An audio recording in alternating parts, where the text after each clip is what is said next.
asking me more and more often how I write my material, and I do not have a definite answer. So instead of giving a definite answer for how to write material, I'm basically just going to go through how I wrote my last song, which was actually very straightforward, very easy. The song is built up in a relatively simple way. Main part, transition, chorus, repeat, and then a small gap, if you will, of 3 measures, then back to the main part again as an outro. So it's only 3 parts, and the parts are identical when it comes to rhythm. Tremolo picking on the lead guitar and standard rhythmic chugga chugga chug on the rhythm guitar. The drums are kind of different, but I'm not going to focus on the drums, I'm going to focus on the guitars for this video. So what I did when I started writing this, I figured I wanted to write it in the Byzantine Dorian mode, because I love the sound of that mode, or that scale if you will. Basically, the mode itself sounds like this. So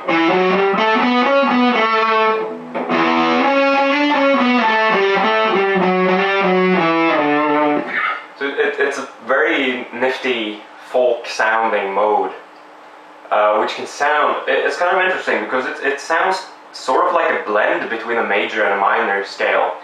So you can project a lot of different feels from that single mode, which is why I like it so much. I've been using that mode a lot in a lot of my work. And for this first riff, I basically just played around with that mode until I found something that I liked, which ended up being the, how was it again?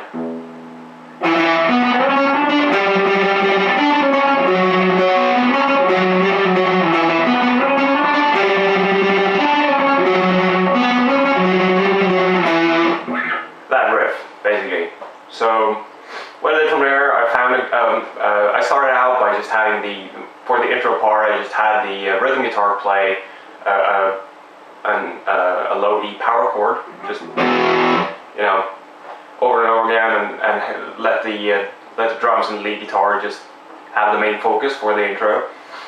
And then I altered the chord progression for the rhythm guitar as soon as the main part kind of kicked in, to match it up and to give it a more melodic feel. So for the main riff, the rhythm guitar follows the chords of the lead guitar. Pretty easy, pretty simple stuff. I basically just followed it up by copying the chords from the lead guitar pattern, only with a more, you know, that kind of rhythm to it, which worked out, and I'm pretty happy about that. Now for the second part, I basically just changed the scale. I kept it in E, but I changed it to a minor scale. And this is what I used to build the progression of this song. I basically just altered the modes and scales according to, you know, changing the parts up. And that's the only thing that makes a progressive feel out of that song. The rhythm is exactly the same throughout the whole song, but the alteration of the scales and modes kind of build the song, sort of. So the next part was like this.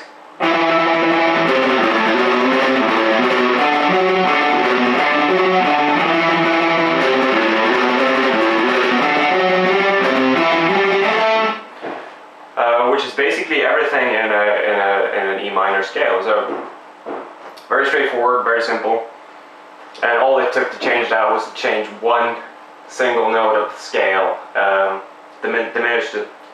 What would it be?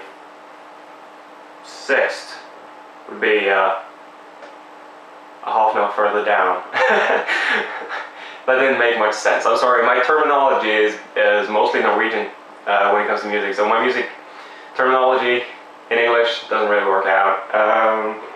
But yeah, that's basically the whole thing. And at the end of it, it kind of goes up, you know. Prepare preparing for the next part, which is also in minor, but it's 3 half steps up.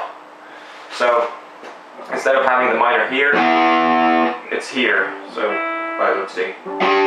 So that's basically it. And from there on, it changes chromatically. Half step down, and then yeah, it repeats, you know, that chord, and then it does a half step down, back up again, half step down. So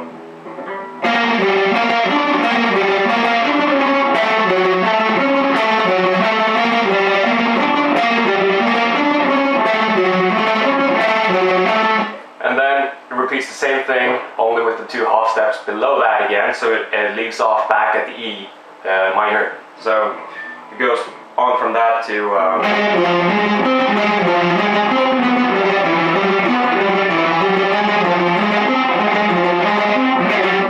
yeah, you get the point. And then it leaves off, you know, at the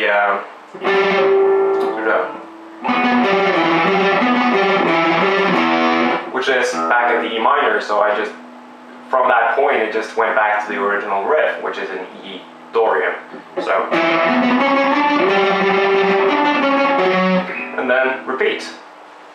And that's basically the whole thing. So this tune is built up with having the progressiveness come from an alteration of scales and modes, basically. That's alpha and omega in this tune. Now for different tunes you might want to do different things, have alterations in rhythm to build progression otherwise, which is very common, especially in metal. But if you want to build something with a melodic feel, you should research a bit on the theory of the different scales. And yeah, so that's how I do my melodic stuff, basically. I try different modes, different things, and just play around with them until I find a riff that I like, and I continue from there with whatever feels natural. So in this case, it was natural for me to start off in Dorian mode because I like it so much, and at the transition part where it kind of shifts into the chorus, it felt natural to alter it to a regular minor scale. So that's basically what I did. Those things, doing, you know, judging those things, judging when it fits to change the scale, that kind of needs to come with experience.